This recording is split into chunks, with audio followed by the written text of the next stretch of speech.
ఈ దేశంలో స్త్రీలు జాకెట్లు వేసుకోకూడదు, అది చట్టం. మొన్న రీసెంట్ గా సినిమా కూడా వచ్చింది ఒకటి, అదేదో జరగలేదు అనుకుండేరు, అది జరిగింది. అది ఈ దేశంలో ఉన్న చట్టం.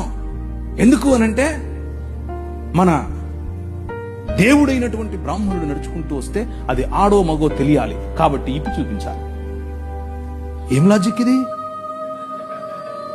ఏం లాజిక్? అవును, ఇది ఎవరికి ముఖ్యంగా బడుగు బలహీన వర్గాలకు జాకెట్లు వేసుకునే అధికారం లేదు అన్నారు.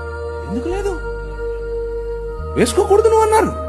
వేసుకుంటే స్తనాలు కోశారు. మీ స్తనాల బరువు చూసి దానికి పన్ను విధించారు. బాగా బలిశావులే కట్టు అన్నారు. కానీ ఒక పేరు చెప్తాను, విన్నోళ్ళు చేయొద్దండి. Charles Mead